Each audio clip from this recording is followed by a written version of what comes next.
बिस्मिल्लाहिर्रहमानिर्रहीम। मुस्तफ़ा जान रहमत में लाखों सलाम। अस्सलाम वालेकुम। Welcome to my YouTube channel. आज हमने फार्मेसी टेक्नीशियन की सेकंड ईयर के सब्जेक्ट फार्माकोलॉजी स्टार्ट करनी है, जो कि सेकंड ईयर का मेन सब्जेक्ट है।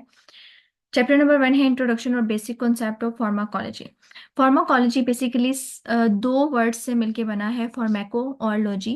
फार्मेको का मतलब होता है मेडिसिन्स या ड्रग्स, और लॉजी का मतलब होता है स्टडी। यानी फार्माकोलॉजी साइंस की एक ऐसी ब्रांच होती है जिसमें हम मेडिसिन की स्टडी करते हैं। अब क्या क्या स्टडी करते हैं इसमें? हम मेडिसिन के यूजेस देखते हैं, उसके इस्तेमालात देखते हैं कि वो मेडिसिन किस किस मकसद के लिए इस्तेमाल हो रही है। उस मेडिसिन के इफेक्ट्स देखते हैं कि वो मेडिसिन जब हमारी बॉडी में जा रही है तो वो कौन कौन से इफेक्ट शो करवा रही है। अब एक मेडिसिन है, उसका एक इफेक्ट नहीं होता, उसके एक से ज्यादा इफेक्ट्स हो सकते हैं। यानी वो हमारी बॉडी के अंदर जाके आया कि हमारी आंखों पे इफेक्ट शो कर रही है, हमारे स्टमक पे इफेक्ट शो कर रही है, हमारे लंग्स पे, हमारी किडनीज पे क्या क्या इफेक्ट शो करी है, ये सब भी हम फार्माकोलॉजी में देखते हैं। और सबसे मेन बात कि हम ड्रग का मोड ऑफ एक्शन स्टडी करते हैं फार्माकोलॉजी में। मोड ऑफ एक्शन से मुराद है कि ड्रग हमारी बॉडी में जाके किस तरह अपना एक्शन परफॉर्म करती है, उसका मैकेनिज्म ऑफ एक्शन क्या है। फॉर एग्जांपल कि अगर हम पेन के लिए, हमारा सर दर्द कर रहा है तो उसके लिए हम कोई मेडिसिन ले रहे हैं, पैनाडोल फॉर एग्जांपल कह लें हम ले रहे हैं, तो वो पैनाडोल जाके हमारे सर के दर्द को ही क्यों ट्रीट करती है? हम पैनाडोल को स्टमक के दर्द के लिए क्यों इस्तेमाल नहीं कर सकते? तो बेसिकली हर ड्रग के लिए हमारी बॉडी के अंदर कुछ टारगेट्स मौजूद होते हैं। हमारी बॉडी के अंदर ये ड्रग्स जाके उन टारगेट के साथ बाइंड करती हैं और अपना इफेक्ट शो करती हैं। अब ये जो टारगेट्स हमारी बॉडी के अंदर मौजूद होते हैं, इन्हें हम रिसेप्टर्स का नाम भी देते हैं। मिसाल के तौर पे अब जब भी ड्रग हमारी बॉडी में आती है, वो रिसेप्टर के साथ बाइंड करके या तो रिसेप्टर को एक्टिवेट कर देती है या वो उस रिसेप्टर को ब्लॉक कर देती है। मिसाल के तौर पे कि हमारी बॉडी के अंदर पेन के लिए कुछ रिसेप्टर्स मौजूद होते हैं, अगर कोई सब्सटेंस आके उस रिसेप्टर के साथ बाइंड करता है, पेन रिसेप्टर के साथ बाइंड करता है और उस पेन रिसेप्टर को एक्टिवेट कर देता है, तो ये पेन को स्टिमुलेट कर देगा, पेन को बढ़ा देगा, पेन का एहसास दिलाएगा। लेकिन अगर हम कोई पेन किलर इस्तेमाल कर रहे हैं तो वो पेन किलर क्या करेगी? आके वो पेन किलर मेडिसिन आके हमारे रिसेप्टर के साथ बाइंड करेगी और इस रिसेप्टर को ब्लॉक कर देगी। जब वो रिसेप्टर को ब्लॉक कर देगी तो दर्द के एहसास को कम करना स्टार्ट कर देगी। तो ये सब चीज़ें हम किस में स्टडी करते हैं? फार्माकोलॉजी में, जिसमें हम ड्रग के यूजेस देखते हैं, उसके असरात देखते हैं, उसके एक्ट करने का सारा तरीका देखते हैं कि वो कैसे हमारी बॉडी के अंदर जाके अपना एक्शन परफॉर्म करता है। जो आपकी बुक के अंदर डेफिनेशन लिखी है वो थोड़ी डिफिकल्ट है, वो भी देख लेते हैं कि the study of substance that interact with the living system, कि ऐसे सब्सटेंस की स्टडी जो हमारी बॉडी के अंदर जाके हमारे लिविंग सिस्टम के साथ रिएक्ट करती हैं केमिकल प्रोसेसेस के जरिए। अब कैसे? By binding to regulatory molecules. अब यहाँ पे रेगुलेटरी मॉलिक्यूल्स क्या होते हैं? हमारे रिसेप्टर्स को ही वो रेगुलेटरी मॉलिक्यूल कह रहे हैं। तो आप कह सकते हैं कि रिसेप्टर्स हमारी बॉडी के अंदर ऐसे मॉलिक्यूल्स होते हैं, ऐसे टारगेट्स होते हैं जिनके साथ जो ड्रग्स जाके बाइंड करती हैं और अपना इफेक्ट शो करती हैं। तो जब कोई substance in regulatory molecules in receptors के साथ आके बाइंड करता है, तो या तो वो उसको एक्टिवेट कर देता है या हम उसे इनहिबिट करके हमारी बॉडी के नॉर्मल प्रोसेसेस को कंट्रोल करता है। फार्माकोलॉजी की दो ब्रांचेस होती हैं, फार्माकोकाइनेटिक्स एंड फार्माकोडायनेमिक्स। फार्माकोकाइनेटिक्स में हम देखते हैं कि ड्रग जो हम ले रहे हैं, जो मेडिसिन हम इस्तेमाल कर रहे हैं, उस मेडिसिन के ऊपर हमारी बॉडी क्या इफेक्ट शो करी है, हमारी बॉडी के क्या असरात है उस ड्रग के ऊपर। तो सबसे पहले तो जब हम कोई मेडिसिन लेते हैं तो हमारी बॉडी उस मेडिसिन को एब्जॉर्ब करती है। एब्जॉर्ब करने का मतलब है कि अब वो मेडिसिन कहाँ पे गई है? हमारे ब्लड वेजल्स के अंदर चली गई है, हमारी सर्कुलेशन में चली गई है। एब्जॉर्प्शन के बाद नेक्स्ट हमारी बॉडी उस ड्रग के साथ क्या करती है? उसकी डिस्ट्रीब्यूशन करती है। डिस्ट्रीब्यूशन से मुराद है कि अब वो ड्रग हमारी ब्लड वेसल से, हमारी सर्कुलेशन से निकल के हमारे टिश्यूज या हमारे सेल्स तक चली जाती है। डिस्ट्रीब्यूशन के बाद उस ड्रग की होती है मेटाबॉलिज्म। मेटाबॉलिज्म में उस ड्रग की ब्रेक डाउन की जाती है। लिवर के अंदर ज़्यादातर मेटाबॉलिज्म होती है, और मेटाबॉलिज्म होने के बाद जो ड्रग एक्स्ट्रा है हमारी बॉडी में, या जो ड्रग इस्तेमाल हो गई है और पीछे जो ड्रग बची है, अब वो हमारे किसी काम की नहीं है, तो उसे बॉडी से बाहर निकालना है, तो हमारी बॉडी क्या करती है? उस ड्रग की एक्सक्रीशन करवाती है। तो ये सारी चीज़ें हम देखते हैं फार्माकोकाइनेटिक्स में, जिसमें हमारी बॉडी ड्रग के ऊपर क्या इफेक्ट शो करी है, क्या असर दिखा रही है, उसकी स्टडी करते हैं। फार्माकोडायनेमिक्स में हम देखते हैं कि ड्रग हमारी बॉडी में जाके क्या इफेक्ट शो करती है, यानी कैसे ये हमारी बॉडी में आती है और कैसे अपना ये मैकेनिज्म ऑफ एक्शन शो करती है, और कौन कौन से इसके इफेक्ट्स होते हैं हमारी बॉडी में। Route of drug administration, route of drug administration से मुराद है, रूट का मतलब होता है रास्ते और ड्रग एडमिनिस्ट्रेशन का मतलब है कि हम किन रास्तों के ज़रिए वो ड्रग इस्तेमाल कर रहे हैं। आया कि हम वो टैबलेट की फॉर्म में उस ड्रग को खा रहे हैं, या हम उसे इंजेक्शन की फॉर्म में लगवा रहे हैं, या हम उसे स्किन के ऊपर लगा रहे हैं। तो ये उसके कुछ रास्ते होते हैं। अब रूट ऑफ एडमिनिस्ट्रेशन को डिटरमाइन करने से पहले, यानी ये अ, अ, बताने से पहले, या ये चूज करने से पहले कि हमने ड्रग को कैसे लेना है, हमें उस ड्रग की प्रॉपर्टीज का पता होना चाहिए, उसकी खसूसियात का, कि आया कि वो ड्रग वाटर सोलेबल है या लिपिड सोलेबल है। दो तरह की ड्रग्स होती हैं, एक होती है लिपोफिलिक और एक होती है हाइड्रोफिलिक। लिपिड सोलेबल ड्रग्स होती हैं वाटर सोलेबल। तो ड्रग को लेने से पहले जिस रूट से हमने लेना है, हम उसके मुताबिक उस ड्रग की प्रॉपर्टी के मुताबिक को देखते हुए उस रूट को डिटरमाइन करते हैं। दूसरी बात, हम थेराप्यूटिक ऑब्जेक्टिव्स देखते हैं कि हमारे इलाज का मकसद क्या है, हमें उसका कितनी जल्दी एक्शन चाहिए और कितने अरसे तक हमें उसका एक्शन चाहिए।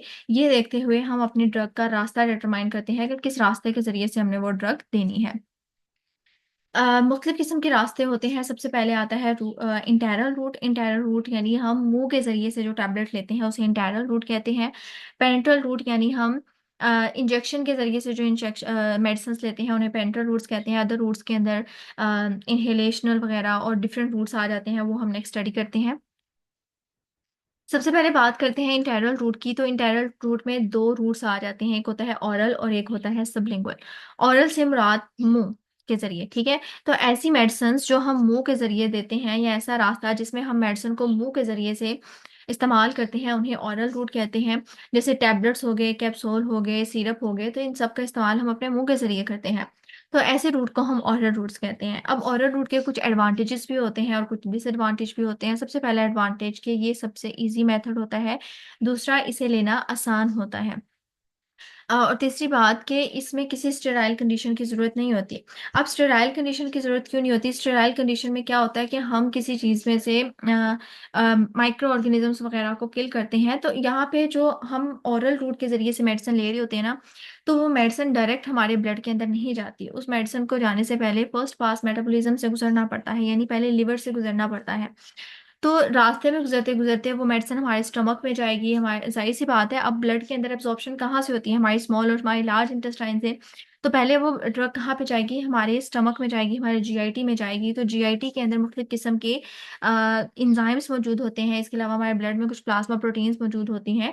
तो ये जो टैबलेट्स और कैप्सूल वगैरह हम लेते हैं, तो कुछ वो इंजाइम्स इनको डिस्ट्रॉय कर देते हैं, कुछ ड्रग जो होती है वो प्लाज्मा प्रोटीन के साथ बाइंड कर जाती है। तो इस वजह से जो ओरल रूट है, इसमें स्टेराइल कंडीशन की इतनी ज़रूरत नहीं होती।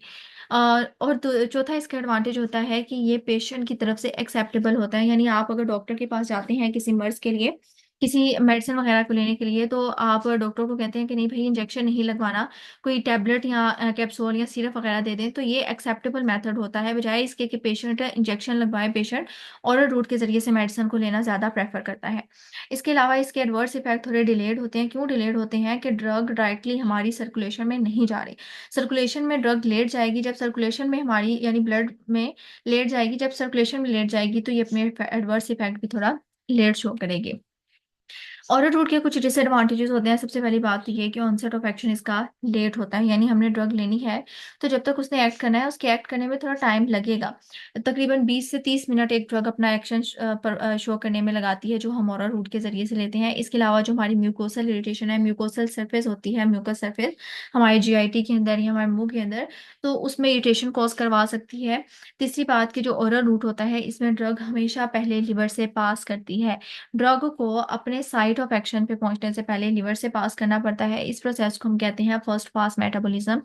और ये इमरजेंसी सिचुएशन के लिए सुटेबल नहीं होती कि कोई बंदा है वो अनकॉन्शियस है, या उसको हमने उसकी हालत ऐसी है कि हम उसको जल्दी ड्रग का इफेक्ट देना चाहते हैं, तो ओरल रूट उसके लिए सुटेबल नहीं होता।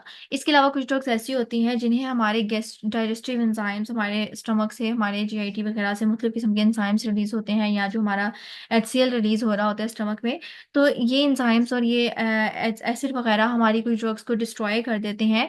तो उन ड्रग्स के लिए हम ओरल रूट का इस्तेमाल नहीं कर सकते, और बाज़ औक़ात इनका टेस्ट बहुत ज़्यादा गंदा होता है, अजीब होता है।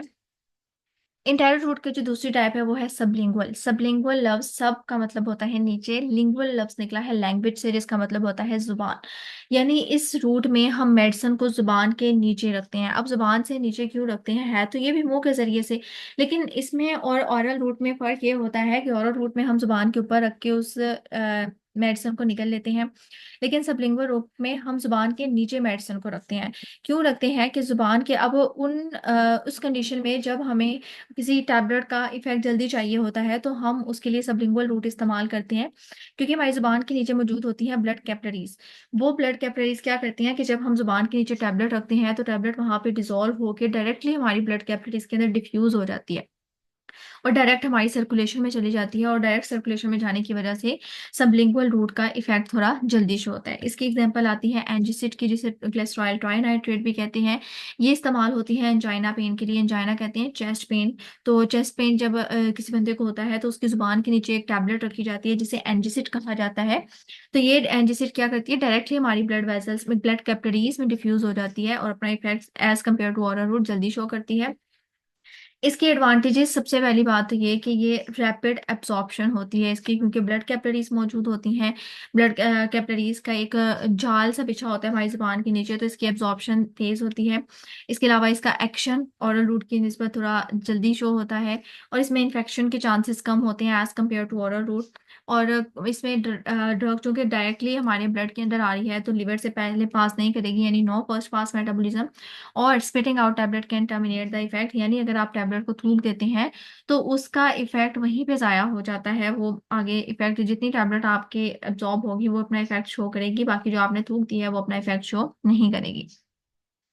सबलिंगुअल रूट्स के डिसएडवांटेज में इनकन्वीनियंट फॉर फ्रिक्वेंट यूज, यानी आप अगर बार बार इसका इस्तेमाल करते हैं तो ये अनकंफर्टेबल होगा, आपने जुबान के नीचे ये इरिटेशन कॉज करवा सकती है। इसके अलावा सलाइवा की प्रोडक्शन ज़्यादा हो सकती है, और इसमें स्टेराइल कंडीशन का होना ज़रूरी है, क्योंकि यहाँ पे ड्रग डायरेक्ट आपके जा रही है ब्लड के अंदर। जबकि ऑरल रूट में स्टेराइल कंडीशन इतनी मायने नहीं रखती, क्योंकि आपके जब जीआईटी में से उसने पास करना है तो जीआईटी में आपके स्टमक के अंदर एचसीएल भी मौजूद होता है जो माइक्रो ऑर्गेनिज्म को किल करने की सलाहियत रखता है। आपका सलाइवा वगैरह भी जो होता है वो एंटीसेप्टिक के तौर पे काम करता है।